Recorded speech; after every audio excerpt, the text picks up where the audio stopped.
paranormal stories are a very long list. Some terrified me and still do to this day. I'm 27 and live in North Carolina, and that's where everything has happened. My first ever paranormal experience was when I was just 3 to 4 years of age, probably around 1992 or 93. I started having night terrors. I kept dreaming of these shadow dog figures, and in the dream my neighbor's dog, a chow breed, would burst through the window of my bedroom and save me.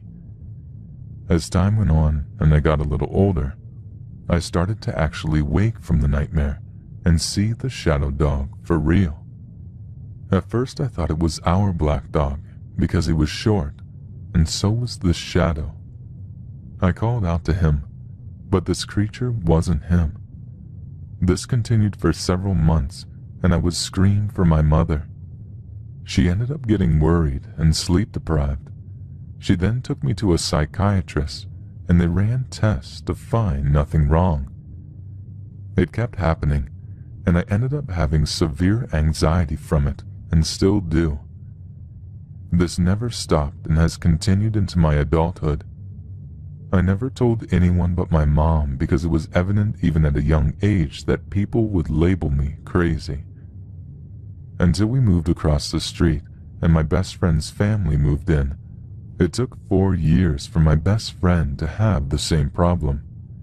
I never told her either because she is an easy scare. When she turned 16, she finally told me what had been happening. I almost cried and finally knew it wasn't just me.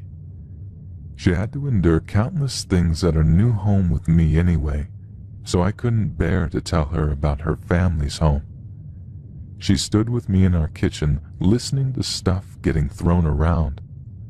I've always been super sensitive to things like this, and they tend to be extreme at times. The most recent thing that happened to me in her family home was in 2013. I went to clean for her father, and he had to go to an appointment and left me there alone to clean his son's room. The room. As I was in there organizing all of his toys, something said, "Let's play again." It sent shivers through me, and my entire body was covered in goosebumps. Fight or flight kicked in, and faster than a cat, I was off the floor and out the front door. After smoking a cig and talking to my mother, I got the nerve to go back in there.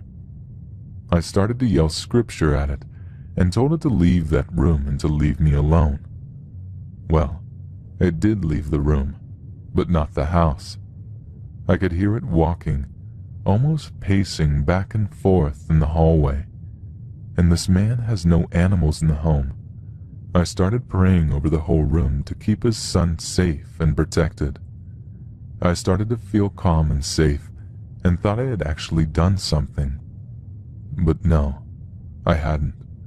My friend's father was pulling in the driveway. I was so relieved because the presence is afraid of him for some reason. You can feel it cower and leave. After that, I started having very bad night terrors to the point I would wake up in tears. A 24-year-old woman then, I felt so unsafe, and it made me feel inferior when I am normally very strong-minded. It got so bad that I would wake up choking, and one time I woke up and was choking myself. I had dreams of Satanist churches and a small boy throwing his twin sister off a balcony at a Satanist church as a sacrifice to Lucifer. I will never forget this. It's like yesterday, and still so vivid. My ex witnessed me talking and growling in another language. I rolled over like I had never even been asleep, and he looked terrified. I asked if he was okay, and he told me I had been doing that for 3 hours. I told him not to worry because I used to sing in Latin in my high school choir, and maybe it was my subconscious. But the growling, I cannot explain. The night terrors continued, and knocks, and doors flying open, the sound of footsteps, things going missing never to be seen again. A friend of mine introduced me to a psychic via Facebook. She told me to bless a quartz crystal and how to do so. I did, and it helped me tremendously with my night terrors and protected me in many bad situations. Now, though, I'm living with my current boyfriend in his mother's home, where a murder took place. 2 homes right beside each other, and both had to be blessed by priests. We live near a creek that used to be a Native American settlement. His family has planted blueberry bushes on both properties. Still, though, I pick up on something present on the land, and have heard a residual gunshot in the home.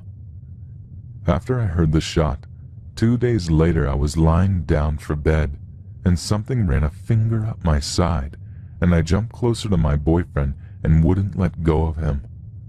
I was shaking. You would think it wouldn't bother me by now, but in fact it still does. Everywhere I live in this town has some kind of paranormal occurrence. Last year I woke up to my friend calling my name at 8:30 a.m. I looked all over the house for her and found nothing. I put my clothes on thinking maybe she was in distress and needed me, so I got in my car and headed over there. She met me at the door and asked if I had been there. I hadn't, and I told her this, asking her why as well. She told me she woke up at 8:30, same as me, to the sound of me calling her name. Luckily I had brought my sage and told her it was time to cleanse the home again. I went to every corner of the home, starting in the basement, and sent the presents out her front door. She did as I did, of course, because the land and home belonged to her, making it more effective. Well, I got home and realized I had royally messed up because it had followed me. So many terrible things followed. I smudged my father's home where I was staying because my sister was doing drugs and becoming increasingly more violent, which wasn't actually normal, even on the drugs. I decided to get my sage out and cleanse the home. I had done this before with no ill reaction from my sister or father. They didn't even know I had done it the other times. I asked God to protect my family from any harm or violence. My sister came in right after I was done and started trying to scream at me. She instantly started choking on her own words and could not cuss me. She couldn't even look me in the face. Her drug use would counteract my cleanse somehow after a week or 2. This is what prompted the crystals. Being a sensitive and empath, I know I will never get away from these occurrences, but I'm trying to keep a level head and not be frightened, which has been hard for me to do.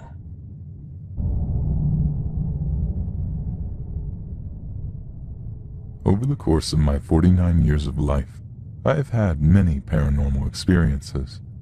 In my early life, I heard an electrical buzzing sound, or maybe something like a swarm of bees leaving my dad's room on the 3rd day of his passing. The sound was heard clearly inside our house, and all of us present followed it out our back door and heard it leaving our house and going up into the night sky. Later in my life, I lived in many houses that had paranormal issues. I told people over those years that is why the rent was so cheap. I experienced a ghost black cat that would not let me cross the street one evening. That one freaked me out because I could see his silhouette, but my hand passed right through him when I tried to pet him. And yet another incident with an animal happened one evening a few years ago in my sister's apartment. She had 3 dogs, and the oldest one was put down due to health issues that were causing him a lot of pain. My wife and I stayed one evening, and we had to sleep on the living room floor because it was my sister's last evening at the apartment, and she had already moved all the beds. My sister was going to sleep on her couch with her other 2 small dogs. As my wife and I settled in and lights were out, my wife suddenly said, "There is a freaking dog lying on my feet." I also felt it, but just to make sure, I moved and started to rub his side with my right foot. I could feel his firm coat, but oddly not warm. I reached over for the flashlight, and when I turned on the light, there was no dog at our feet, and the other two were lying on the couch with my sister. My wife said it felt like it floated down on her foot and not walked on her makeshift bed. About 19 years ago, I had a friend who passed at the young age of 25. I'm convinced he came back to thank me in a dreamlike state for something I said about him. Not long after this happened, I was lying on my bed one morning and heard a coin hit the floor, somewhere either in our kitchen or living room. It was still dark, and I had my eyes closed, but I could hear this coin coming down the long 50-foot hallway straight to the foot of my bed. Then it started to go around in circles until it vibrated to a stop. As soon as it stopped vibrating, my alarm clock went off, and it was exactly 5 a.m. I heard my wife, who was sleeping with my daughter in the other room, get up and go to the kitchen. As I was getting ready to leave, I stopped at my front door as my wife said, "Do you know what woke me up this morning?" I immediately said, "A penny." Then I said, "Wait a minute, I haven't even seen it yet." As we both walked back the hallway, I stopped in disbelief at what I saw on the hallway. I said, "What's wrong with this picture?" First, I had a plywood floor that in some places the coin would have had to jump over a 1/8 inch. What was even more amazing was that my wife had laundry all over the floor in a zigzag pattern that would have made it impossible for the coin to travel in a straight line. When I finally reached the foot of my bed, it was indeed a penny. Now my last story is one of my brother-in-law, who passed a few years ago. His passing really took the wind out of my sail. He was my go-to guy when I needed healing. On Valentine's Day, 10 months after he passed, my wife and I were headed home when all of a sudden my SUV radio stations started switching to different channels, and the volume display was going up and down until it stopped on one song. The song playing was about dying young. It played all the way home until I reached my driveway and stopped my car. I went inside my house and cried. I told my brother-in-law if he could hear me to please know he didn't have to prove to me that he was still around. I told him it was not the same as before because we can't have a normal conversation. Fast forward a few months, and I was at the end of my rope arguing with my young daughter one night. As my daughter slammed the front door and went outside, I said out loud in front of my wife, "I hope my brother-in-law scares the you-know-what out of her." I regret this request for the rest of my life. A few days later, my daughter was better than normal in her behavior. She seemed to be the nicest person in the world, and she was doing all of her chores. When I asked my wife what was up, she told me I think it's better she tells you so you can explain. I had no idea what she was talking about. I called my daughter to my room. She began by apologizing and starting to tell me about that night we argued. She said after she cooled off and came back inside the house, she went straight to bed. During the night, she said she felt something pick her up and lay her down on the carpet next to her bed. She woke up, but was too scared to open her eyes. She then felt herself being dragged across the carpet and could feel the fibers dragging across her face until she came to a stop. As she summoned herself to open her eyes, she found herself in the middle of our hallway. She got up and ran back to her room and covered her eyes with her bed sheets. Reluctantly, I told her what I said that night and vowed never to repeat it. I told her that our loved ones need to be at rest and should never have to come back to solve our problems. I told her we should never open doors we cannot close because sometimes unwanted spirits cross over and cause more tension in our lives. Nevertheless, this incident came with both positive and negative results in our relationship. She is still somewhat in denial of the paranormal and wishes to put the whole incident behind her.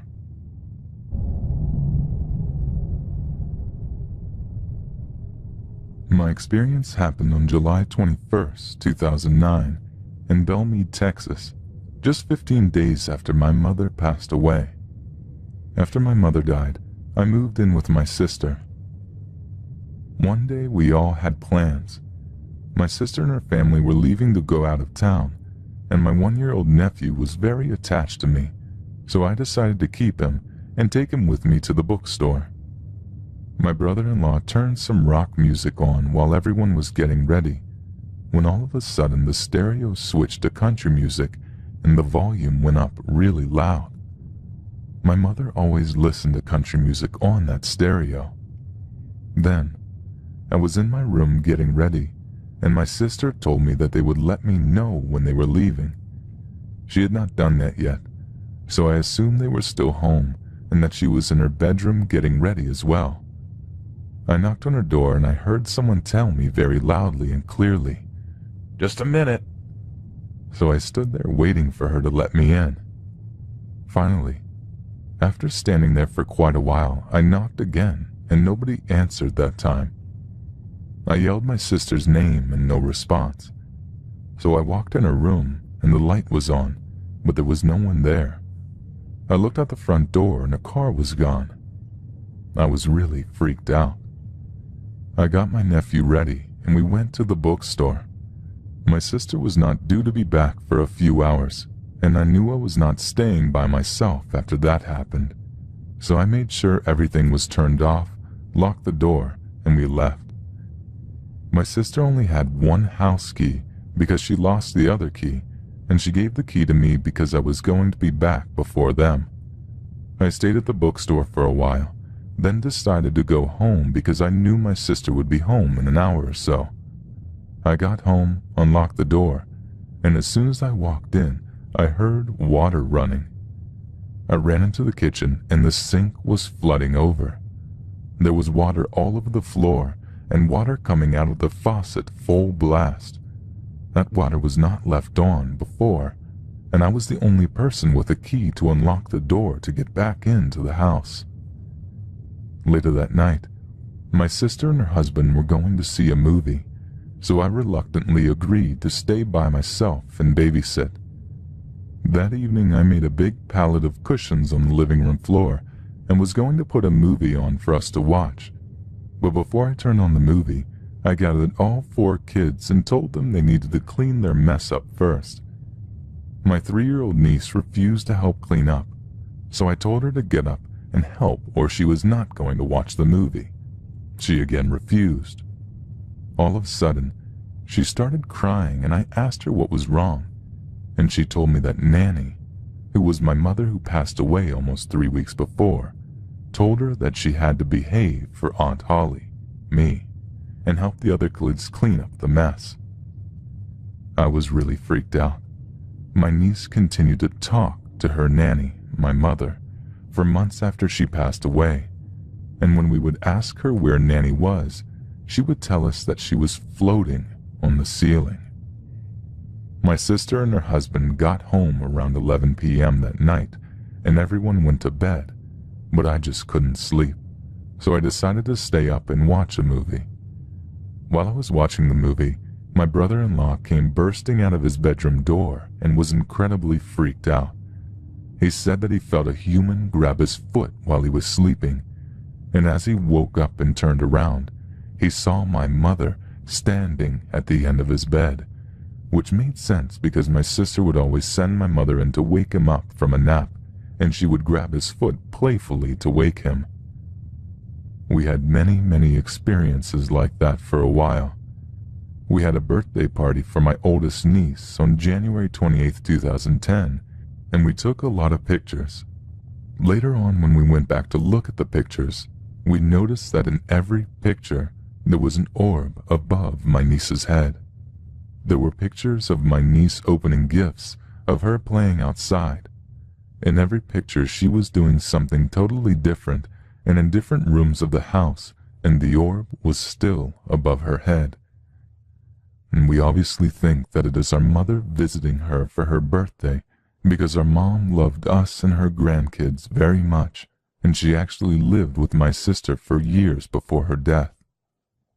When I moved in 3 days after she died, I moved in her room, and sometimes I felt her presence in that room and would feel someone touching my hair or rubbing my back, which is something she always did to me to show that she loved me.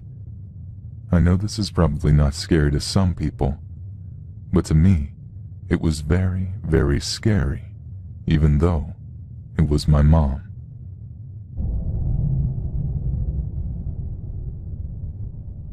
I'm a 22-year-old girl, and the following incident happened when I was 17 years old. I live in Kerala, India with my family, consisting of my dad, mom, and younger brother. We moved to this house 2 years back, and everything was normal. I usually go to sleep very late at night, spending time reading books or listening to music. One night after listening to music for a very long time, I became sleepy and removed my headphones. I clearly remember checking the time, and it was around 3 a.m. I was simply lying down to try to sleep, and that's when I heard a sound. Concentrating further, I was able to understand that it was a weeping sound, and probably from a little child, and it was coming from the next room. I immediately checked the other 2 rooms for my parents and brother, and they were all sound asleep. We all keep our doors open at night. I also checked the neighborhood for lights, and I couldn't find any. I was really confused and went to the dining room from where the sound was heard louder.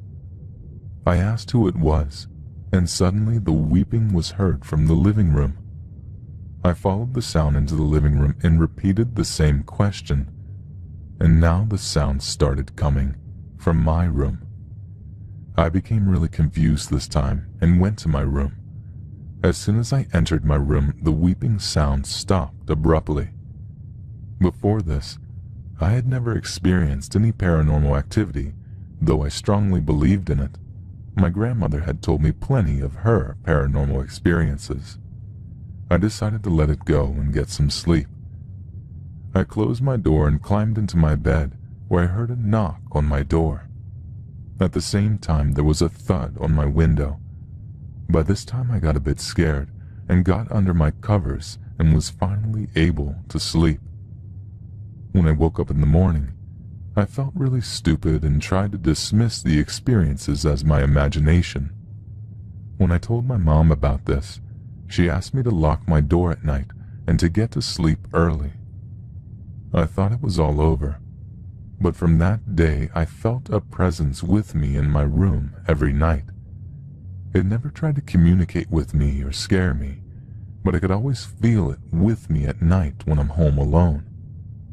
This continued into the following year when I entered college and moved to a hostel. I no longer felt the presence around me, not even when I came back to the house to spend vacations. After a year or two, however, I got a frantic phone call from my mother about her experience the previous night. That night she was laying on the bed unable to sleep when she heard a weeping from a little child. She got really afraid because she knew that nobody in the house was awake during that hour, and she listened carefully without making any noise or getting out of the bed.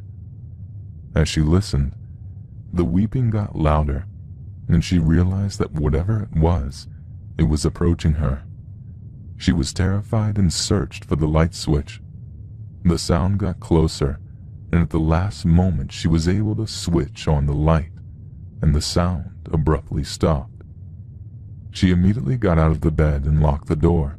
She slept with lights on that night. When she woke up in the morning, she remembered about my experience and called me. She started locking her door at night, and neither of us heard that sound again.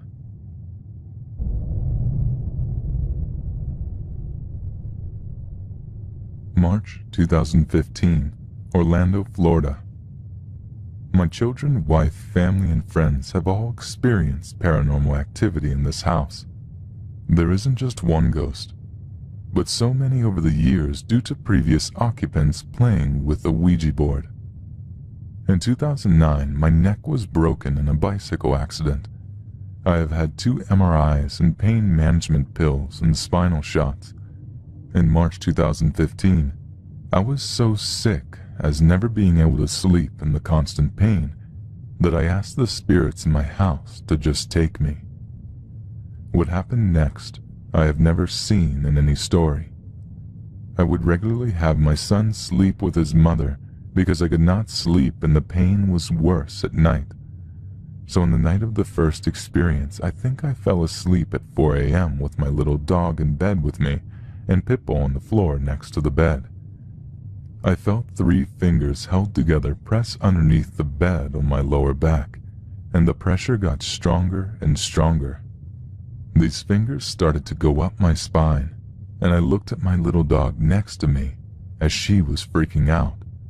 Then the bed lifted off the floor a foot as these fingers went up my spine and my lower half was frozen. When this presence went all the way up to my skull, I thought for sure it was trying to invade my body. So I said, "Leave me now," and the bed dropped to the floor. The next day I called my sister and told my wife because we all have had experiences and events in this house over and over. So 20 days from that event, I was working on my SUV in the front driveway and asked my wife to come outside and stand next to the jack while I was working inside the wheel well with the tire on. I felt the lower part of my back disc start to separate one by one. There was a previous operation there at L5 to L7. Then there was an electrical charge that started from the area so strong I could feel it go through my back, up through my arms and out my fingers. The same thing with my legs and down to my toes. This hurt so bad, it felt like holding on to 120 volts and just staying there. I screamed really loud, and my neck snapped so loud my wife heard it outside the vehicle. I fell to the ground, and first moved my fingers, and then legs to see if I could even move, and I could, just fine. I got up and told my wife that I felt different, really different, and asked her to feel my disc and my neck by my skull that would stick out a half an inch. My wife didn't feel it anymore, and I felt better, but not perfect yet. The following week I went to my pain management doctor, and I didn't tell her the true story of what had happened, only that my neck snapped back into place.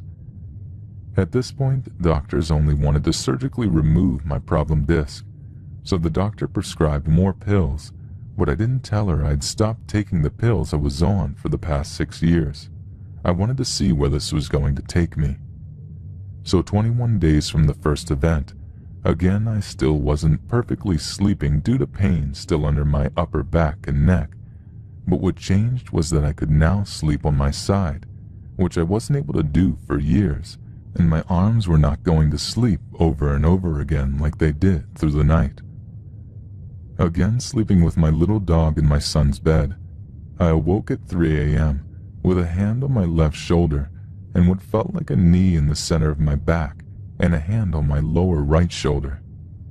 The ghost pushed forward with so much force it put my right shoulder back into socket, which I had no idea was even out. Once that was done, I haven't had the level of pain I'd lived in for the past 6 years. After this, I was scheduled to have another doctor visit, and I told the doctor the true story and that I would no longer need the pills. She believed me.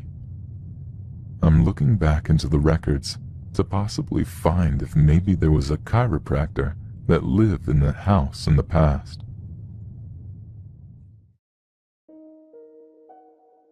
Kristen was 5 years old when she was living with her parents in Trafford, Pennsylvania.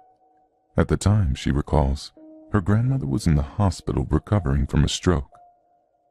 She and I were very close, Kristen says. I never got to visit her in the hospital. My mom and dad thought it would be too much for me to handle at such a young age. Early Sunday morning around 5 a.m., Kristen was suddenly awakened and sat straight up in her bed. I saw a woman's figure standing at the end of my bed, she says. Thinking the figure was her mother, Kristen had no reason to be frightened. She called out to the woman, but there was no answer. Again she called, "Mommy," but there was only silence. The woman just stood there staring at me and extended her arm, Kristen recalls. I began to panic because I didn't know why my mom wasn't responding to me. I began to scream, "Mom!" Kristen's mother came running into her room to see what was wrong. She asked me if I was okay and asked her why she wasn't answering me and why she was standing there just staring at me, she says. She came and sat on my bed, felt my head to make sure I wasn't spiking a fever, and told me I must have been dreaming. She told me she was in bed sleeping the whole time.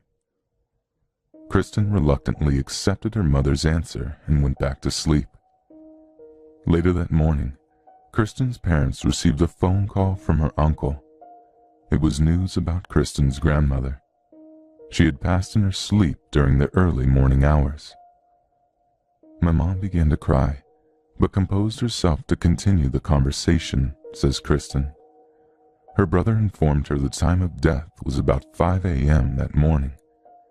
She explained to me that Grandma had passed away, and now she would not be in pain, and she was an angel in heaven. It wasn't until a few days later that Kristen's mother connected the time of her mother's passing and Kristen's waking vision of the shadowy woman in her room. She didn't tell me this story until I was about 10 years old, Kristen says.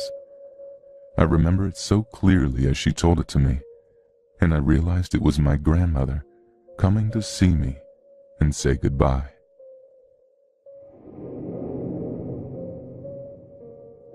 It was the spring of 1990, when Josh, his brother Aaron, and his mother were living in a mobile home on a farm outside of Laurelville, Ohio. On this night, Josh awoke from a disturbing nightmare. Today he cannot recall the details of the bad dream, but he does remember that it scared him enough that he had to get out of bed to seek his mother's comfort. I walked up the short hallway to my mother's room to try and crawl in bed with her, Josh says. She told me to go back to my bed, so I walked back toward my room, which I shared with my brother Aaron. Josh was not prepared for what he encountered as he began to enter his room. I will never forget what I saw. There on my brother's bedpost was a dark figure that looked like a gargoyle or gremlin. I really couldn't make out anything like its feet or legs.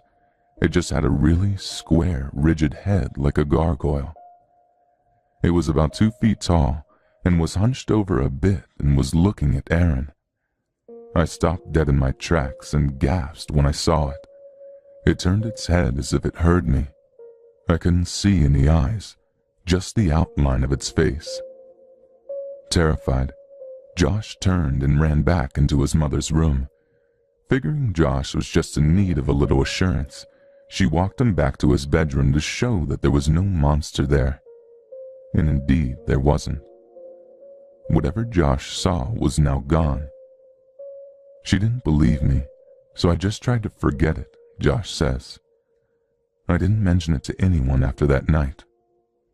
So it must have been Josh's imagination, influenced by his nightmare, right?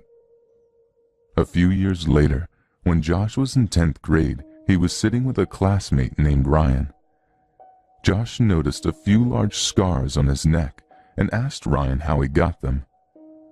Ryan said that when he was about 8 years old, he accidentally ran through a sliding glass door.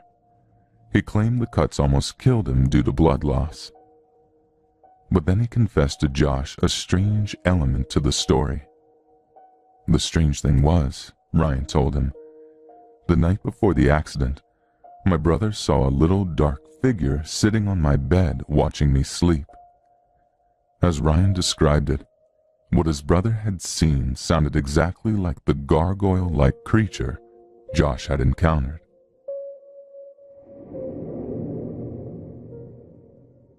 Sandy wanted to call her grandmother to ask her about the new Chatty Cathy doll and the other presents she received for Christmas. The house phone was hung up high on the wall, however, too high for her to reach without help.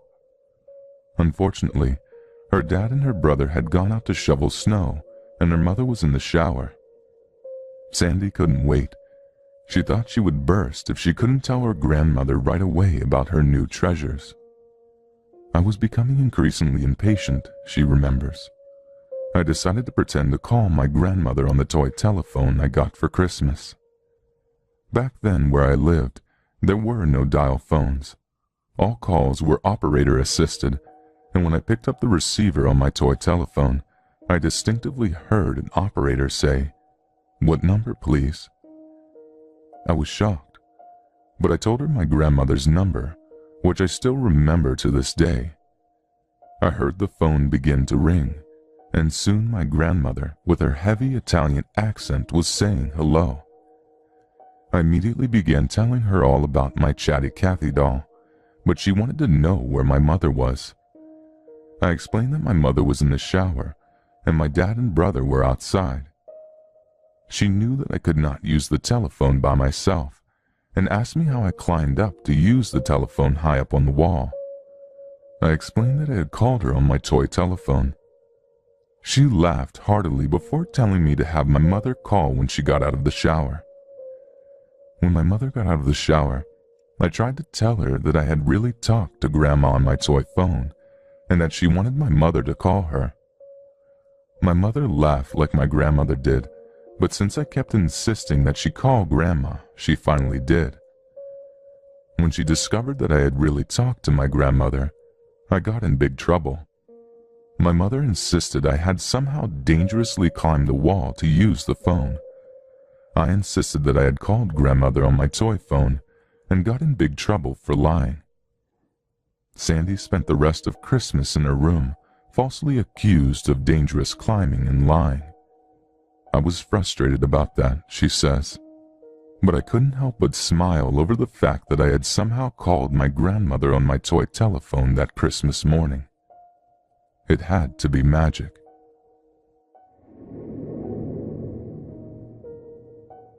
In early summer of 1954, Douglas was 8 years old and living in an eastern suburb of London, England, close to Epping Forest. His neighborhood was a mixture of terraced 1930s houses interspersed with fields, empty lots where the houses had been destroyed by German bombing and nature had taken over, much to the pleasure of the kids. It was tough going for Douglas in those days. My dad had just left, he says. The stress of the war and the lure of a young woman. My mom and 2 sisters and I lived on, feeding on potatoes, cabbage, eggs, and bread. Mom got a job at the engineering factory just around the corner to pay the home loan. One particular day after lunch, Douglas walked his mother back to her job before he was heading off to school. He asked if he could have a few pennies to buy some candy. I can still see the open handbag and the big leather purse she opened, which was empty, Douglas recalls. I can still feel the immense mutual embracement that there was no pocket money to be had. I skipped away wishing I had never asked. Douglas ran across a field behind some shops, then on a mud path through the grass across another open space. Still craving sweets, he decided to employ a higher authority. In my grief and childish need, I just demanded of Jesus pocket money for sweets, he says. In reply, a deep male voice somewhere above and behind me said, "Kick the grass." I looked about. I was alone. I kicked the grass. "Kick the grass," said the voice, and I did again. This was a clump of solid wild grass, almost wild oats that seemed to take over bomb sites in those days. "Kick the grass again," said the voice, and I did. Out of the grass rolled a hexagonal coin, worth 3 pence in those days. Elated with his astonishing luck, Douglas dashed off to the sweet shop with his coin and consumed the rest of his surreal experience. I've thought of this occurrence throughout my life, Douglas reflects, and have no conclusions except that it actually happened and I consumed the result. To my knowledge, the voice was coming from just behind and above me, although no one was there. The voice was deep, English and male, and I didn't recognize it. My further attempts at securing instant money by praying did not work.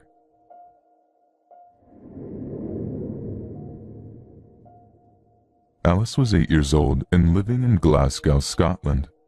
In those years, Alice's parents would often visit an elderly woman they knew, just to look in on her from time to time. This kind lady would sometimes request that Alice and her younger sister to sleep over at her house.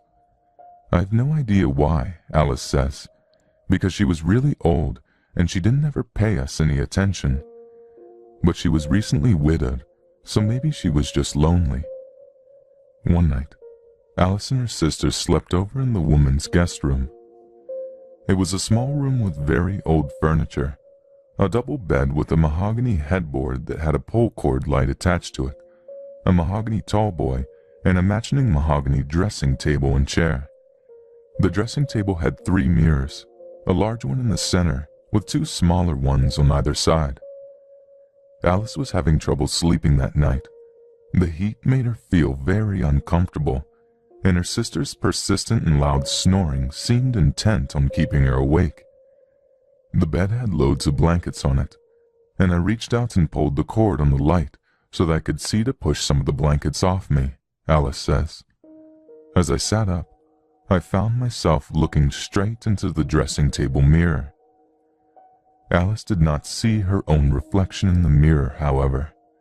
Instead, it was that of an old, slim lady with white curly hair. She was wrapped in a huge white bath towel, Alice remembers. Her head was bent down, as if she was looking at the ground. With her arms crossed in front of herself, she was rubbing her upper arms with the ends of the towel. The room she was in was different than the guest room. It had brown wood paneling on the wall that stopped about 3/4 of the way up. It was finished off with a picture rail around it. Then the lady stopped rubbing her arms. She lifted her head and she looked up at me and smiled. Terrified, Alice slid under the ton of blankets and stayed there with the light still on until the room filled with daylight. I know I was not dreaming, she insists. I have gone over that episode so many times in my mind.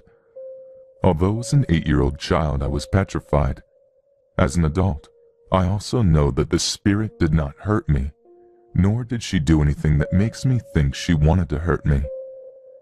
Who she was or why she wanted me to see her is a mystery to me.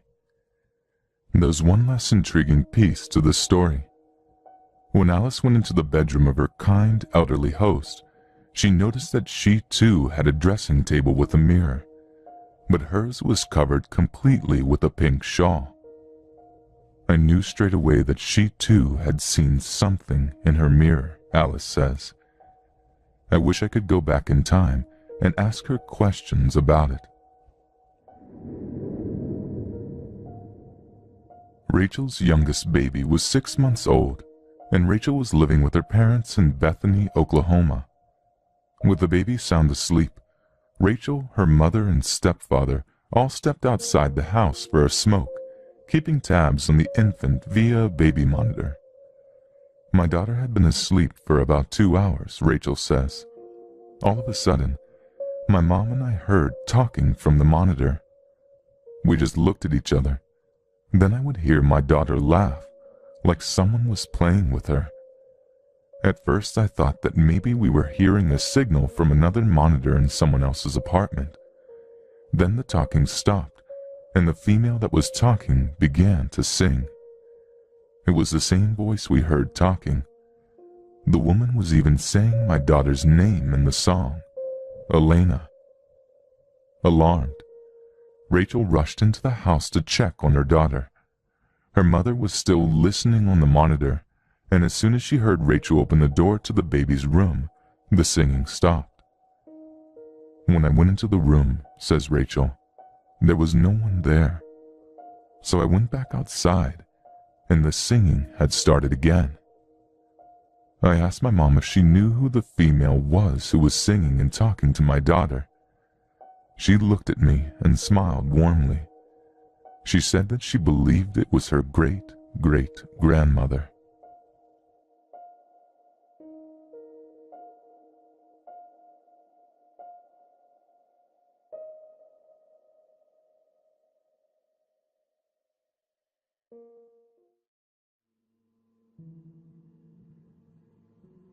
My mom and sister went to my neighbor's house, leaving me alone in the house.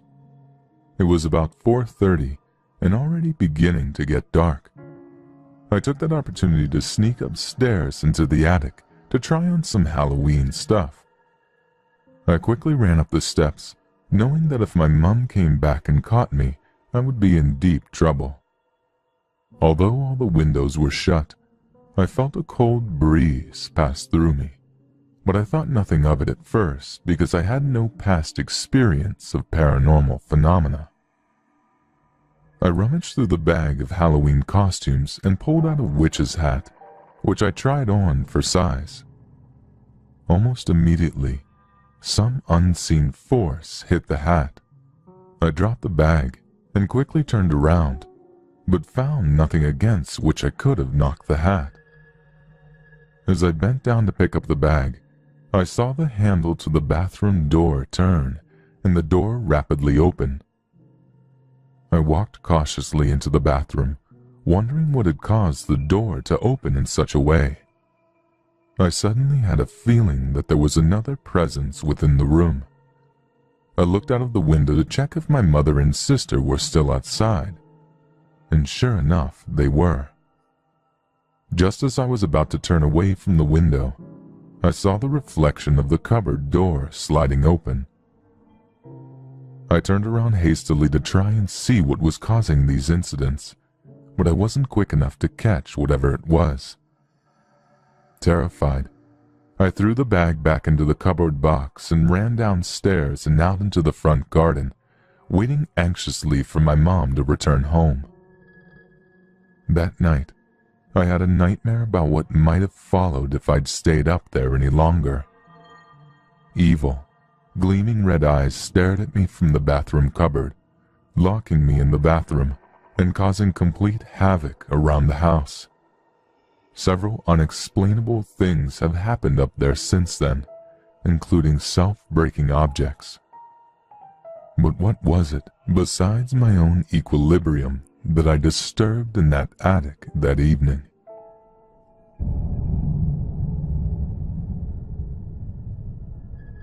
It was Halloween evening 1995, when Pamela and her brother were heading home on a country road near Greenbelt, Maryland.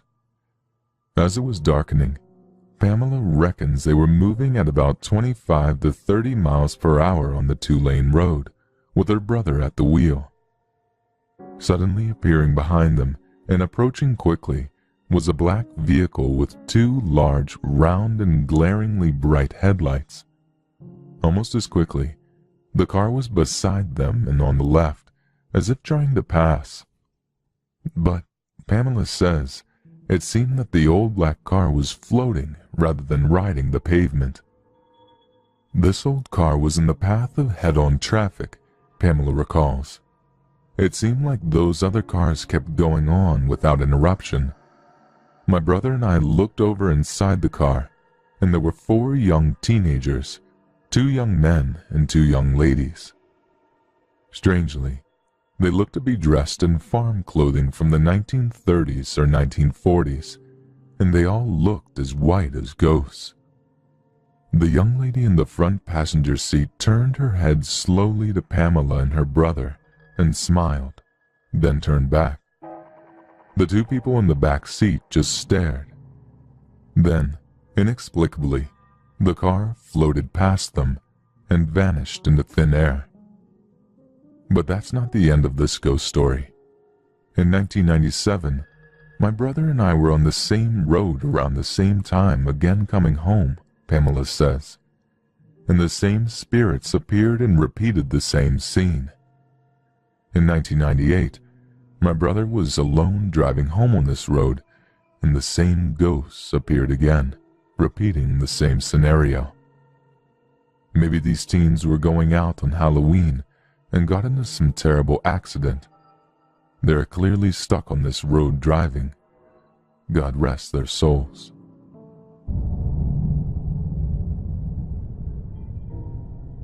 On Halloween, many people test their bravery by venturing into dark cemeteries.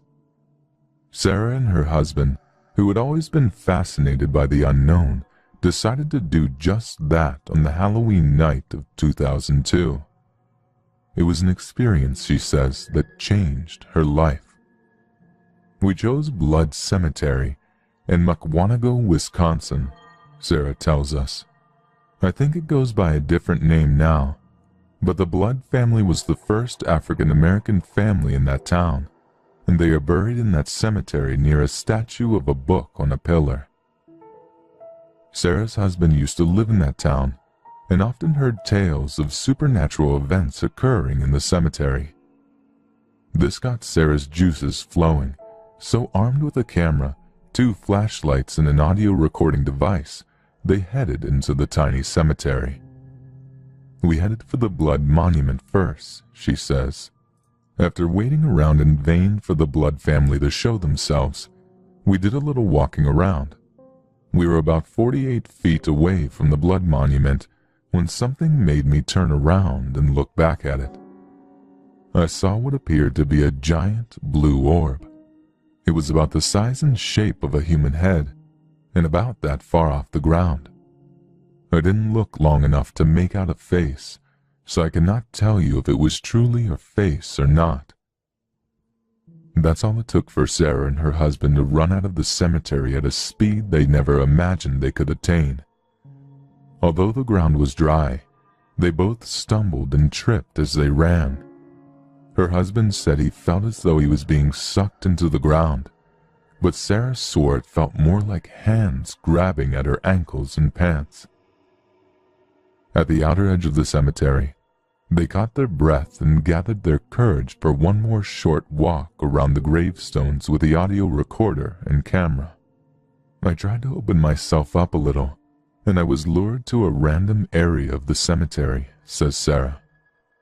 We stood there for about 10 seconds, until I felt the sudden urge to run. I said, "Oh my God, we have to go." I started running with all my might. My husband followed. I turned and I snapped a picture of the spot we were standing. When we got back to the car, we listened to the audio. This is what we heard: the shuffling of our feet in the leaves, and then it stops. Get out. The voice was obviously not human, but not quite animal, Sarah is certain. It was a demon. The picture showed a whole lot of nothing, except for 2 little red eyes.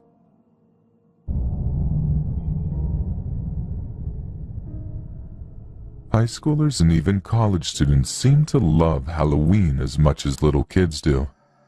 It's an opportunity to challenge their fears of the unknown and to indulge in scary pranks. Chris will never forget the Halloween of 1981 when he was enrolled at a college in his hometown. Chris and 5 or 6 of his friends decided to check out a small cemetery at the edge of campus. A rusty, worn chain-link fence encircled the few graves of past college faculty and their relatives. It wasn't long before I felt something, Chris remembers. A few minutes later, I heard the crunch and rhythm of footsteps shuffling through the leaves on the ground. Some of the others heard it too, and we all looked in the direction of the footsteps. And when we didn't see anything, we assumed it was another friend trying to scare us. They all laughed it off at first, but the sound of the footsteps continued. Every couple of minutes, Chris would look down the length of the fence. He squinted his eyes, trying to find the prankster in the dark, but he couldn't see anyone, even as the crunch of leaves got louder and closer. Then, to the left of his vision, coming from the dark edge of the woods, Chris saw it. Vague in shape, it was definitely cloaked in black head to foot, Chris says. It seemed to move in spurts of speed. And then, as though time fast forward, it would be ahead of my speed of sight, closer to me than before, until it stopped at the corner post of the fence. The figure changed shape from a thin, tall form as it turned to its left and faced the students. It was cloaked and hooded, although Chris could make out no arms nor eyes to look at for familiarity. There was no shape of feet, even though the hem of its cloak floated inches above the leaves and grass. Scared, Chris wheeled away from the whole affair, and without saying a word to his friends, ran uphill to the first lighted building he could find. I felt someone was running beside me, he says. I was relieved when I saw one of my friends. We stopped running and asked each other what we saw, and we both said the same words, saw the same vision. Since that night, I have seen my friend often, except for one occasion a couple of years after that Halloween. We have never talked about what we saw that night.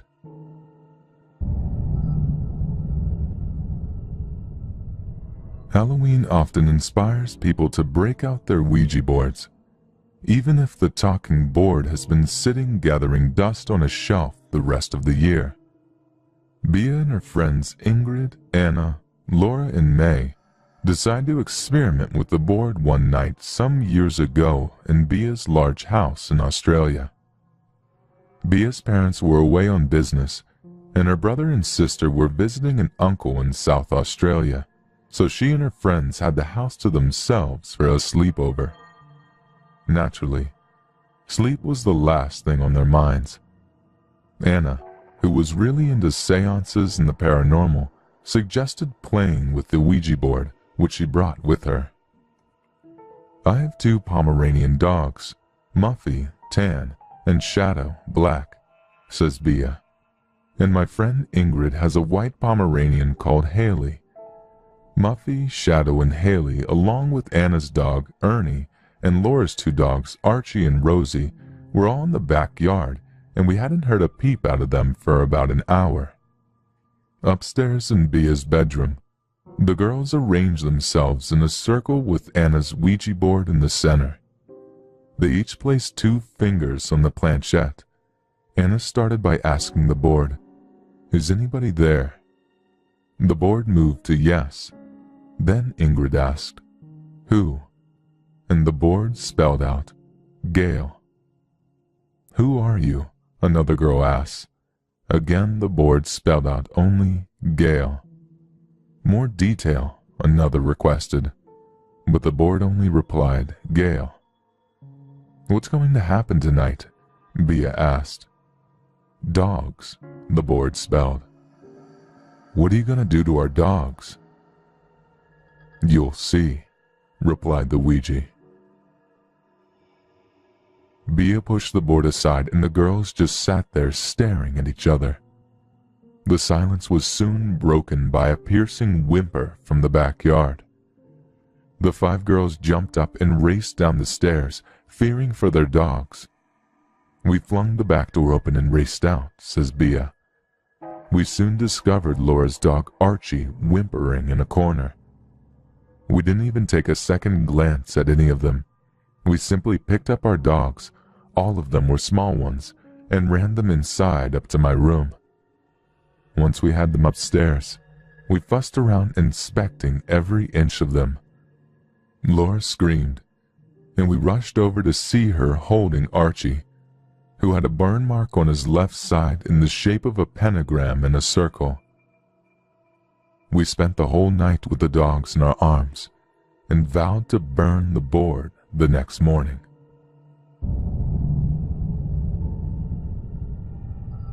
The following incident happened on Halloween night 2005.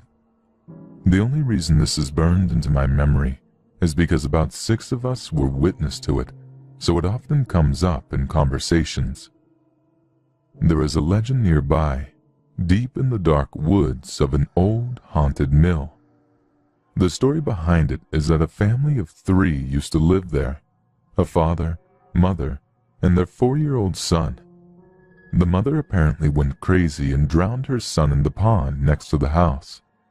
When the father came home from working at the mill and found his son, he attacked the mother, and the fight ended in the attic, with the mother shooting the father in the head with a rifle.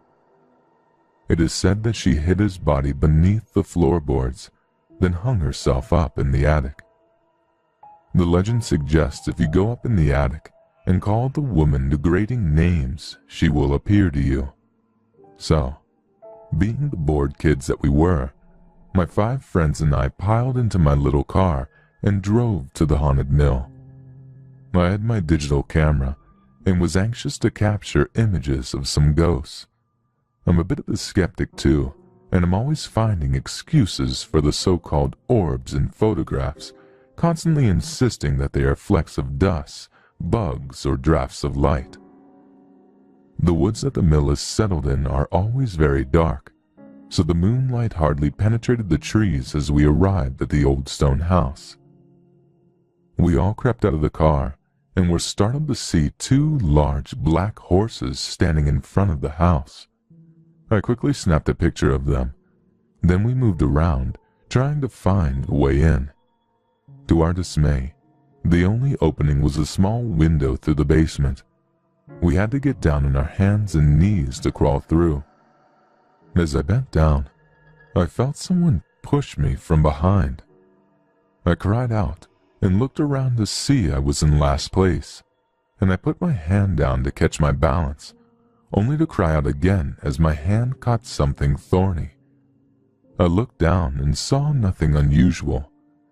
Upon examining my hand, everything looked fine. It felt like I had barbs sticking into my skin, yet I couldn't see anything. After we all squeezed in through the opening, we turned on our flashlights and began exploring the house. The walls, to our surprise, were all drywall, and we realized that the house wasn't as old as we had originally thought. Yet they were covered in graffiti, a lot of upside-down crosses and 666 signs, which didn't do much to calm our nerves. Finally, we made it up to the attic. We all huddled together in the center and held hands. Nobody wanted to shout the curses, so I, being the skeptic, and therefore the bravest, decided to take on that role. I shouted some choice words in the darkness around us, and we all held our breath, waiting. Nothing happened. We waited for about 15 minutes with no apparition of the woman's ghost.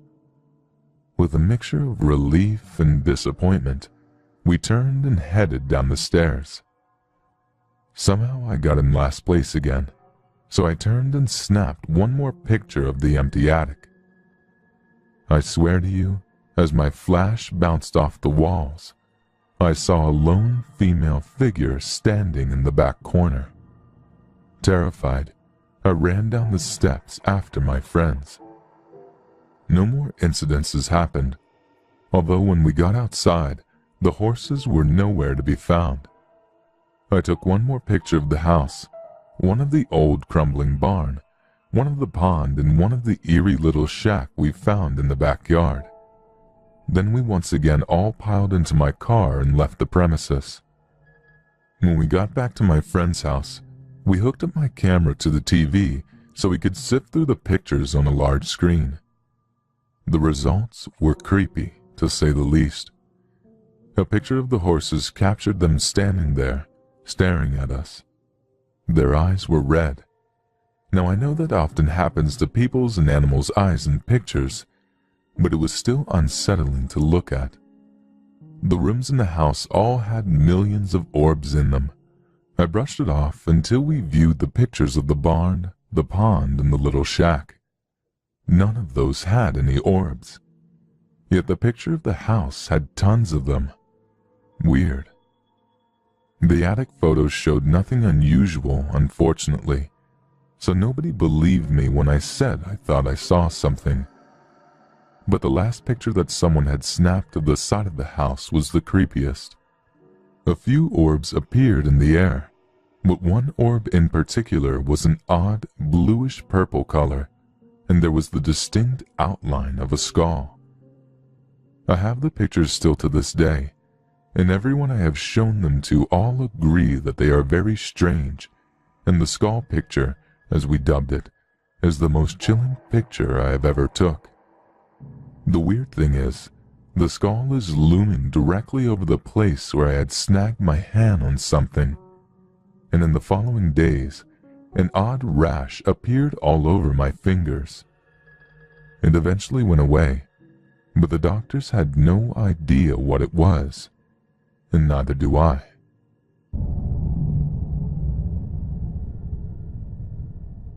Every Halloween around midnight in our living room, I see a white figure of a little boy just staring at me. This first happened in 2005, the year my mom and I first moved into our apartment. I was 10 years old and my mom was sleeping. Usually I can't sleep on Halloween because I get too scared. That year, I couldn't close my eyes without feeling someone sneaking into my room.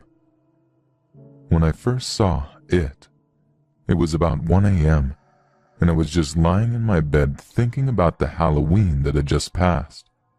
I started to drift off. Then I felt as if someone or something was tickling my feet. So I opened my eyes, and that was when I saw him. I distinctly remember that he was all the way over by the wall. I closed my eyes, thinking that it was just my imagination, but when I opened them again, he was closer than he was before. I ran into my mom's room and told her what I saw. Of course, she didn't believe me, and she told me to go back to sleep, so I went back to my room and fell asleep. I dreamed of the boy in white all through the rest of the night, and it scared me incredibly badly. The thing about it is, as I see him every year, he gets clearer and clearer, and he also gets bigger and bigger, as if he is growing up with me. I'm 13 now, and he also looks about 13.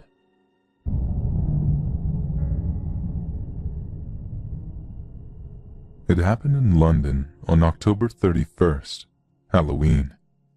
I was making the rounds at my Halloween party looking for my 7-year-old son, and I couldn't find him. I went to his room and he wasn't there, but then I heard him laughing in the wardrobe. I opened the wardrobe, and he was the only one in there, laughing. I just thought he was doing what normal kids do, playing, until later on. The party was all over and I was cleaning up. I couldn't find my son again, so I went upstairs and checked the wardrobe. He was in there laughing again. This time I asked him what he was doing. "I'm playing with Mary," he replied. I thought this time one of the kids was in there with him, hiding, so I opened the other side of the wardrobe. There was nobody there. So I thought that he had an imaginary friend. I told him to stop talking about an imaginary friend because it's not real, and then I went downstairs to clean more. 2 hours later at 10 p.m., I'd finished cleaning up and my son was already in bed. I was tired, so I went to bed. When I went into my room, I found a message written in my lipstick on the mirror saying, "You're wrong. I am real. I am Bloody Mary." As soon as I saw this, I rushed to my son's room only to find him with bloody scratches all over his arms, legs, and face. He shouted at me, "I hate you. This wouldn't have happened if you said that she was real."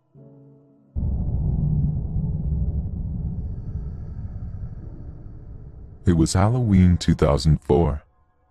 It all happened in my cousin's house at Antipolo City, Philippines. It was a nice day, and I was so excited that I would be seeing my cousins and other relatives. I had been spending my summer months with them for years, and we have this tradition of making the most out of our time together. That day, My cousin and I went to buy music CDs and decided to grab a DVD movie so we could hang out at home watching and enjoying R&B sounds. We decided to go straight back home to my cousin's house to listen to the CDs we bought. We took the back entrance of their house leading to the second floor, where we saw her nanny and niece. My cousin decided to stay in her room for a few minutes, and as for me, I started taking the stairs down to the ground floor of the house. The ground floor part of my cousin's house had been abandoned for about 3 months.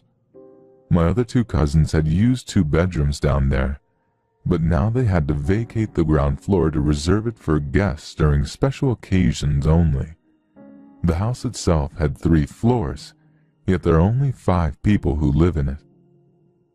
As I took the last step of the stairs, at the side of my eyes I saw a dark, tall shadow about 6 feet tall pass by the kitchen door at my left.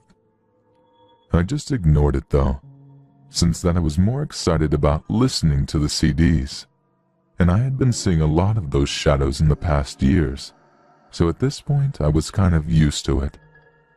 I took one of the CDs and began to play it on the stereo with just a minimal volume, just for me to relax. As I was sitting on the couch, my cousin came into the living room and turned the stereo volume up very loud. As we were enjoying the music, suddenly the volume dropped down to 0. I just stared at it, wondering how it happened. My cousin even got mad at me because she thought I was the one who lowered the volume using the remote control. I just looked at her and pointed at the remote control on the top of the stereo. Realizing that I wasn't responsible, my cousin suddenly ran upstairs, screaming, dead scared to stay in the living room. I was left alone, trying to analyze what had just happened. A few seconds after that, I ran upstairs too to check on my cousin. Surprisingly, the nanny, upon seeing me, told me that she also heard strange sounds while we were down in the living room. She explained that the sounds that she heard upstairs were like humming frogs or crickets. After about an hour, my cousin and I went downstairs again to watch a movie, when something strange happened. While watching, we suddenly felt scared because we could hear the sounds from the previous scenes of the movie, like a long-delayed echo.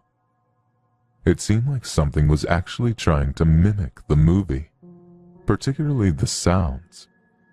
Finally, we made up our minds to stop watching and just listen to the CDs, this time a lot louder. We also switched on all the lights on the ground floor. This time, my cousin even shouted at the ghost, "This is when I'm able to spend time with my cousin, so beat it." From there we went on enjoying the sounds and chatting with each other. During the height of our enjoyment, one of the figurines from the top of the stereo flew off and crashed on the floor. My cousin wasn't scared. In fact, she got mad because it was her mom's favorite figurine. At first we thought it was the strong vibration of the speakers that caused the figurine to fall. But there were many other items on top of the speakers, some a lot lighter than the figurine, so why just that one? Also, it didn't just fall. It was more like it was thrown. We knew we weren't welcome anymore. Something was trying to hinder us from staying in that particular part of the house.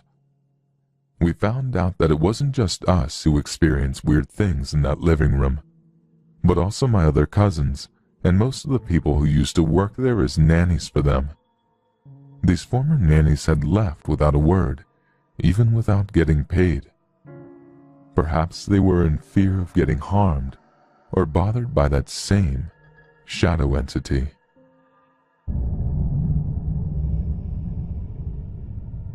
This experience is very dear to me, though it grows blurry with time, Satori tells us. Memory fades like breath upon a mirror, especially ones that were dim to begin with. But this is what I remember. I do not know exactly what I saw, but I do know it changed me. Satori's experience took place at an all-girls Catholic college she attended, where it was rumored there was a particular bathroom that was haunted.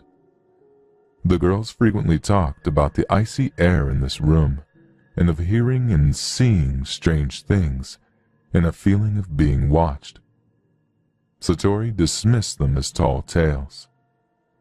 One Halloween, however, Satori and her friend decided to go and talk to the spirit. They went into one of the bathroom stalls that had a bathtub because it was said to be the center of the haunting energy. My friend got into the bathtub and started feeling around, Satori says. I did too. And I felt the most amazing feeling, a tingling, like electric current coming from the walls and faucets. I was stunned, but oddly enough, not afraid. Elated was more the word. We got out of the tub, and that's when I saw it. The pale image of a young girl with dark hair and deep, sad eyes. She was wearing some kind of slip. Her wrists were cut, and her blood was dripping down the drain. She looked like me. Again, I did not feel fear, only sympathy. I think she put the razor in the soap dish, I said to my friend. I know, she answered. Suddenly, I felt this presence, this tingling warm feeling inside, like the way your arms prickle before a storm. I said to it, "Come out, don't be afraid." And the feeling got stronger. Then I said, "It's okay, we understand. You can go back." And the feeling seemed to move upward in my body until it disappeared. Then there was no more energy. When the girl stood to leave, however, Satori was stricken with an overwhelming feeling of sadness and loneliness. I knew she did not want us to leave, Satori says. I said to her gently, "I'm so sorry, but we can't help you. You need to go back now." Then I felt the sadness lift, and the room grew lighter. I felt her leave. She never returned, and no one spoke of her again. But I will never forget her. She taught me a lesson. Compassion heals all wounds, whether alive or dead.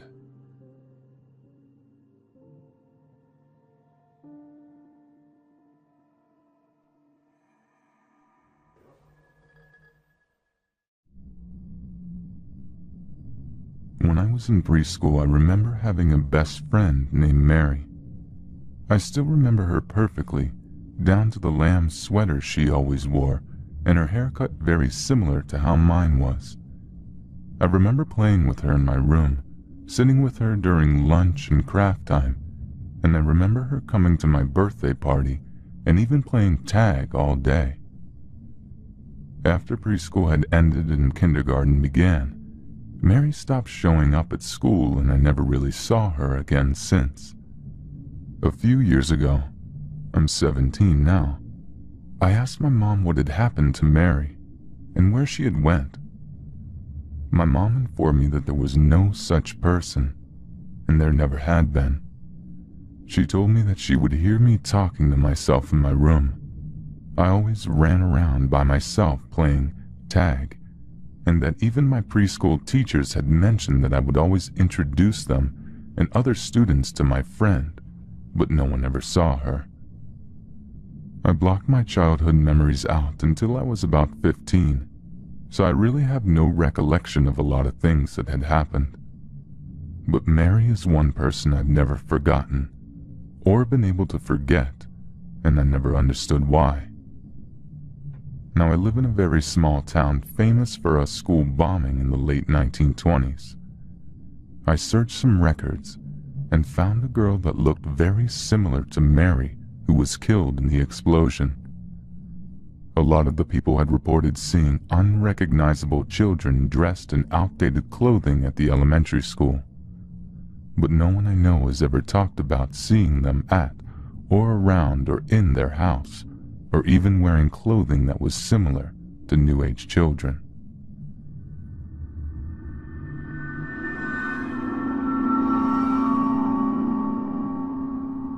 I attended the same university for my bachelor's and my PhD. There was a lovely woman by the name of Jennifer, who was my reading and content area instructor. All the guys swooned over her because she was gorgeous, and I loved her because she read us the Giver out loud. She was an awesome instructor and was doing her PhD in literacy. Fast forward a few years and Jen has moved to South Carolina to teach literacy. I'm now in my PhD program and in the same grad student's office that she used to work in, with other literacy people that were her colleagues. And then we get the news that she was murdered by her boyfriend. Everyone is totally devastated, and it was a huge blow to the department as she was genuinely loved by everyone who knew her. So a few days after her funeral, her body was brought home. I'm in the office suite, very early in the morning when no one else is about. The grad students had a fishbowl office, within a larger office suite that was locked and had light motion sensors. I'm walking in and pass a locked door and window, and I see a woman with short dark hair walk the other way inside, which was weird because the lights didn't flicker when she moved. So I walked around the corner to the door with a key code and let myself in. I walk inside and head to where I saw her. The lights flicker on when they sense me. No one is there. It's just me in eerie suites of empty office. I swear to God that it was her, saying goodbye to a place she spent so many years, where she had so many good friends. It spooked the hell out of me, and it made me quite sad too.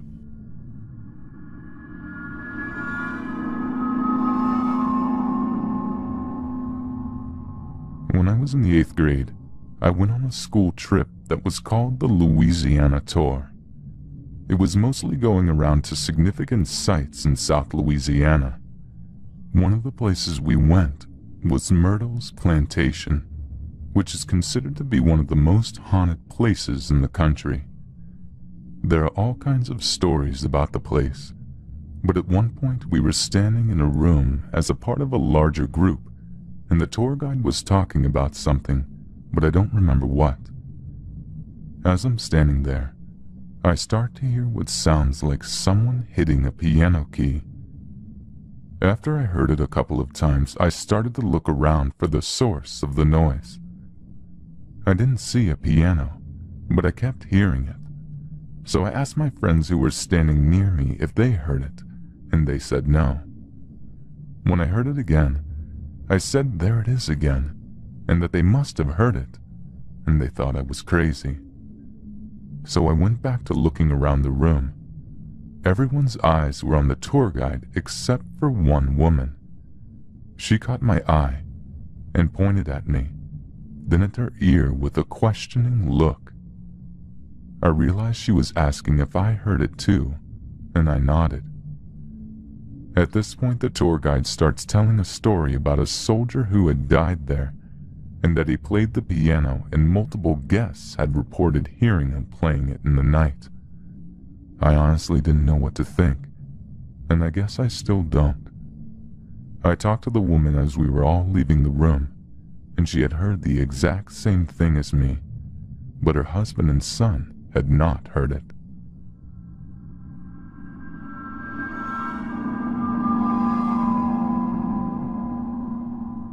Many years ago, when I met my ex, her family and her lived in a mobile home. My ex has this younger sister who is a bit messed up, in and out of psych wards, etc. So, my ex and her younger sister shared a small room in the mobile home. And whilst we were dating, and before my son was born, she told me the story about how her younger sister would wake up and talk to the man in the hallway. The man always had a suitcase and wore a brimmed hat. My ex and her family always dismissed them as, well, your younger sister is just a bit nuts. Flash forward a few years. My ex and I have a son together.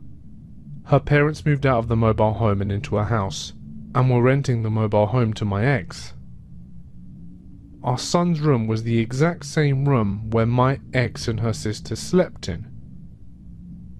One night after our son had gone to bed, and had been asleep for a while, I went to check on him.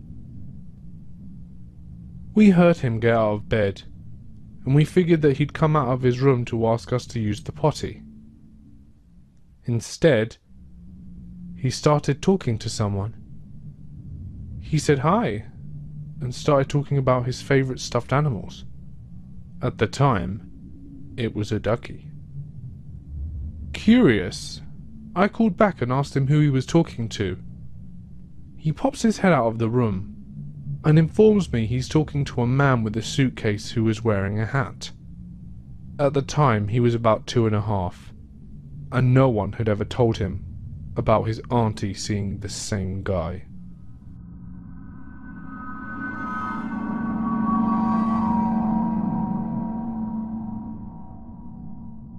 I come from a fairly religious family.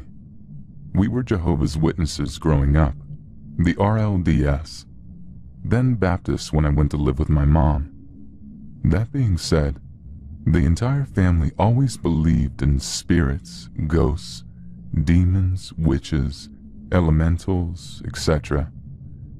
As a kid, I had no clue what ghosts were except what was on TV. Not until I was about 8 or 9 when I was laying on a couch in our living room. The grown-ups were sitting in front of the couch in a circle. I was just laying there listening to the stories of my elders when my grandmother says, "Oh, Michael," my dad's name, "I saw a male ghost walk through your house yesterday." Since then I've had some experiences, and have always been fond of the experiences of my family members and other people's too. My first encounter with a ghost was with whom I believe was the man my grandma mentioned. I had gotten home from school and wanted a snack, so I grabbed an orange, peeled it, and took it to the trash can. Our trash can was in our pantry storage room. From our front door straight ahead is our kitchen. To the left, the basement. Straight ahead from the kitchen is the storage room. Behind that, the laundry room. As I was headed to the trash can, I remember getting pretty antsy. I felt as if someone was right above me, almost as if someone was towering over me. I put the peels in the trash can, and as soon as I closed the lid, I heard a very deep-sounding, menacing laugh right behind me. I was pretty terrified and ran to find my sister and tell her what had happened.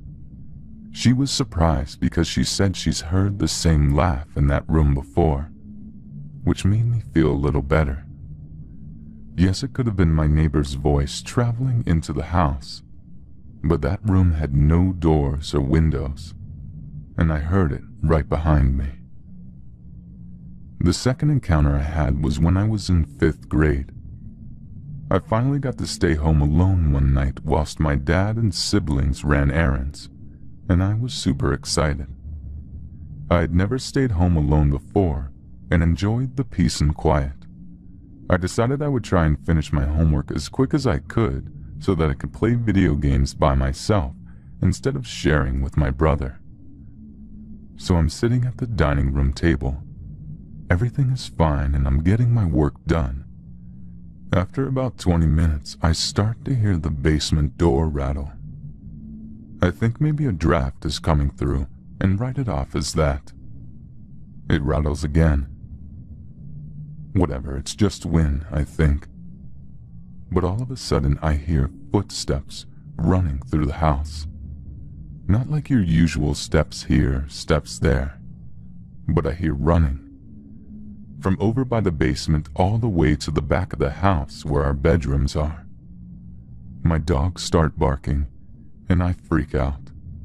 I'm frozen in my chair for what feels like forever, feeling that if I move, it'll happen again. I muster up the courage to grab our house phone and run out of the house. I sit at the edge of our driveway and call my mom, telling her what's happening, and just stare at the windows of our house. As I'm talking to her, the curtains in the front room start to move, as if someone was peeking through them. My mom calls my dad and tells him what had happened. I sit there for another 30 minutes until he and my siblings get home. I didn't stay home alone again for a long time. This next one is something that happened to my mother. My mother has always had a sort of gift. She has been able to hear spirits speak to her and see spirits since she was a little kid. The first story she ever told me, though, kept me up all night. It was dinner time, and me and my brother and mother were all at the dinner table. We were all talking about various topics, and the subject of ghosts popped up. She told us she would tell us a story if we promised we weren't going to get scared. When she was about 6 years old, she lived in Virginia with her 4 siblings and parents. They lived in a pretty old house that had a lot of history. She said she remembered being inside playing with her dolls. She was sitting next to a vent and said she started to hear something in the basement. She said she leaned in and put her ear to the vent, and all she heard was her name.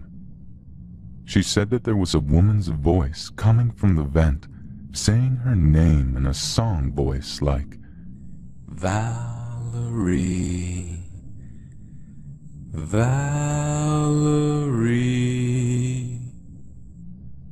She said she got up, ran outside, and told her parents. They said she was making it up and had an overactive imagination. Years later, my mom found out that a woman hung herself in the basement of that house. This last one is another one that involves my mother. She told me when I was about 23. She moved back to Virginia when I was about 17 or 18. My brother went with her as well. She's a nurse and decided to go take care of my grandfather as he was dying, since she was the most qualified out of her siblings. A little before my grandfather passed, Mother decided to look for houses to live in since she couldn't bear living in the house that her father was so sick in. Understandable. So she had a couple of houses picked out that she wanted to look at for her and my brother. The first house was small and wouldn't work out for them, so her and the realtor went to the next one on the list. They got to the house, and everything was fine until they got inside of the place. My mother said she took 5 steps into the house, looked into the first room, and said she saw a man standing there. He was in old clothing, like a late 1800s, early 1900s style suit, with a top hat and cane. Behind the man sat 6 little children. She said they were emaciated and dirty, wearing rags compared to what he was wearing. My mother said that in her head she heard his voice. The man told her that this was his house, that she wasn't welcome here, and to turn around and leave immediately. Don't ever come back or there will be consequences.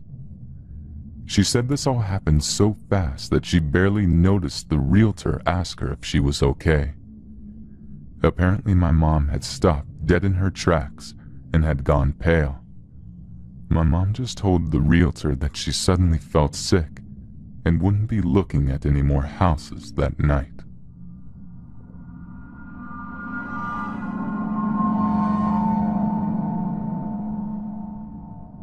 My grandfather died last year, sometime when my son was maybe a year old.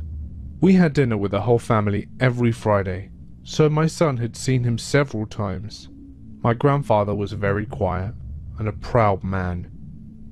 But when he thought he was alone or unseen, he would make silly faces at my son to get a laugh. A couple of nights after his funeral, my son, who likes to crawl into bed with us in the middle of the night, started laughing uncontrollably at 2 a.m.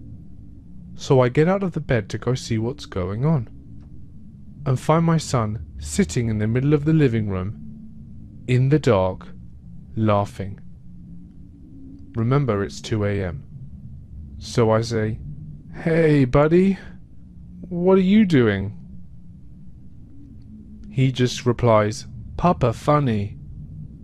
I got a little nervous for some reason and went to pick him up and bring him up to our room for the rest of the night. And as I'm hauling him away, he says, "Bye, Papa," and blows a kiss at absolutely nothing I can see.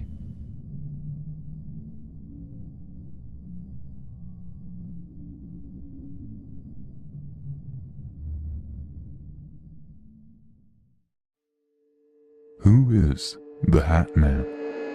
When researching paranormal activity, you are bound to stumble across the phenomenon known as shadow beings or shadow people, spectral shapes of light that take many forms from animals and insects to human-like. The most minute experiences can include an unsettling sighting to full-fledged paralysis and physical encounter. Yet the most mysterious and unique cases are those involving what has been dubbed the Hat Man. Described as having a Zorro-type hat, he wears a three-piece suit and a cape or a long trench coat. Other attributes ascribed to the Hat Man include occasionally wearing a watch that dangled from his hip, having either a goatee or being clean-shaven, and possessing glowing red or solid black eyes. Whatever his appearance, he is almost always sinister in nature. The following 4 stories are true encounters from individuals just like yourself, describing their experiences with the Hat Man.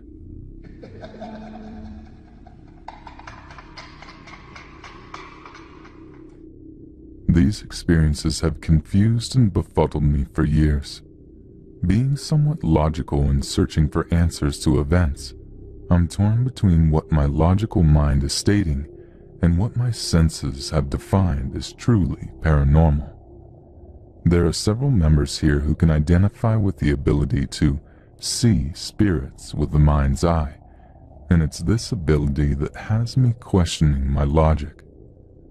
We all know about sleep paralysis and the dreamlike hallucinations one can have upon waking and finding oneself without the ability to move or speak. But what about when it occurs prior to falling asleep? Perhaps I should elaborate.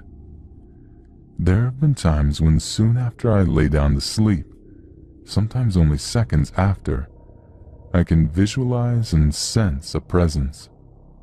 Normally, he is standing close behind me, although many times I've seen him standing in a doorway to the room I'm in. He is who most of us call the Hat Man, and he gives off a very terrifying vibe. He is pitch black, wears a wide-brim hat and a trench coat. He never moves, neither closer nor further away. Sometimes, I lie awake trying not to close my eyes because I know what's coming next. Soon after the visualization, my ears begin to ring, my head starts to buzz, and from there the buzz takes over my body and sends me into paralysis. I feel like he's trying to gain access to my innermost thoughts and emotions. Not possession, mind you, but more like being read.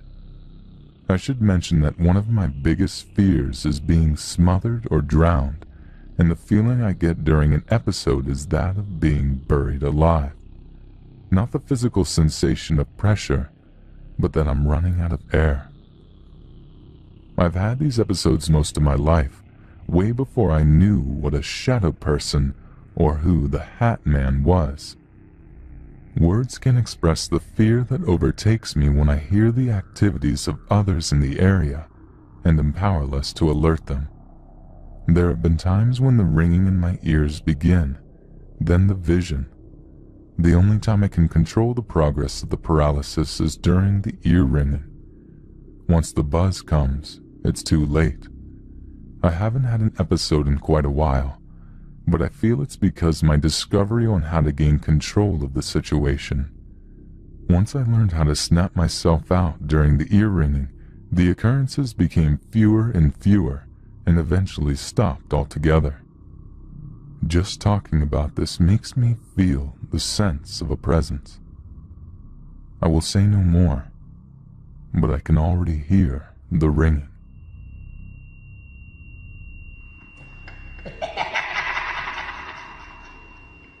It was June 2014 in Los Angeles, California.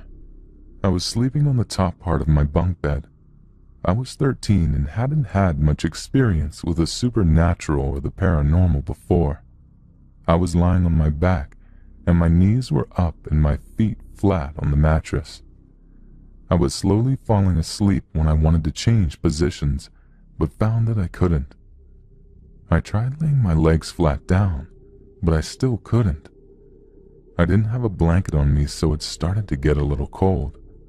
I remember wanting to call out to my mom in the next room, but couldn't speak. I stayed like that for a few minutes, and during those few minutes it started to get very hard to breathe. My breathing slowed down, and my heart was beating incredibly fast. I felt pressure on my chest, but saw nothing there. Once I was let out of this strange control, something told me to look down at my room floor, and I remember seeing a shadow figure. The night light in my room was on so I could see it clearly. It was like a shadow, and it was male.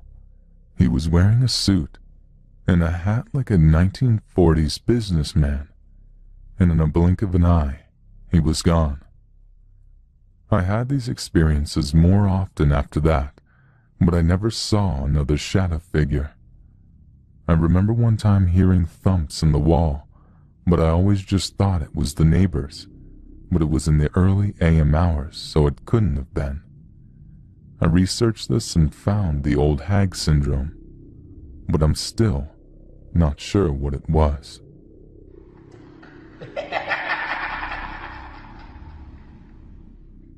I've been learning an incredible amount about shadow people lately. I never knew others had seen the same thing. I live in Coffeyville, Kansas, and I moved into an apartment building built in the 1920s. It, along with the Midland Theater next door, are known for paranormal activity. I've lived here 12 years and met the Shadow Man soon after I moved in. At first I'd see movement, but really never looked. As I started looking when I first realized something was there, a dark shadow of a man would walk across the room along the east wall. I told my friends about what I called the Shadow Man, not knowing that it was so widely known. It wears what I call a Dick Tracy hat. It's called a fedora. He wears a trench coat with the collar turned up. There are no details, just the definite dark shape. One time I sensed the shadow person coming from behind me and on my left. As I turned in my chair, my head and shoulders passed through the shadow. Time seemed to go in slow motion. What was 1 second seemed like 60. The shadow passed and on into the wall. I've never seen it again in that area of my apartment. I've never felt any fear. I had one experience that at first I didn't know what to think. The Shadow Man usually always acts the same. Never moves anything, just walks by. But I got up one morning and all my shoes and boots had been taken out of the closet and placed in a line, as if someone was stepping out of my bedroom. The Shadow Man or ghost seemed to be playing a trick. I've been sad the last couple of years. A new company bought the building and did a big remodel, and for whatever reason I don't see the shadow nearly as often as I used to. It truly is an amazing experience to witness, and I'm never afraid, only thrilled.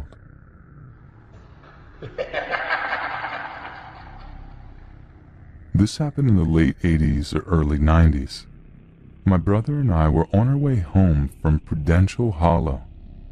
We had been there the biggest part of the day, just messing around the old home places.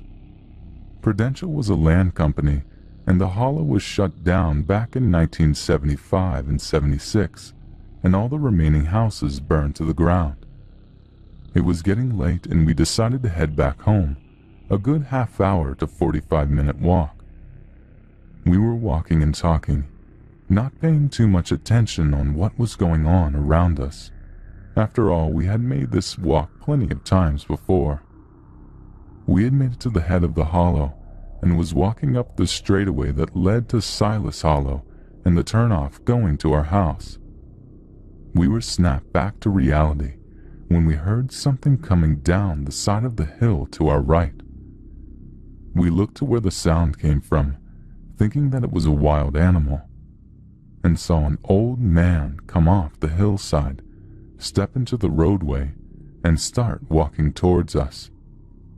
He was wearing a broadcloth type coat and an old black slew hat with the brim shading his face. He walked hunched over with his hands clenched behind his back. No big deal. Just another guy out for a walk, I thought. As we neared each other, my brother and I eased to the left so he could pass to the right. We spoke a casual, "Hey, how's it going?" And he muttered and nodded his head as he passed. Both of us felt uneasy, but kept it to ourselves.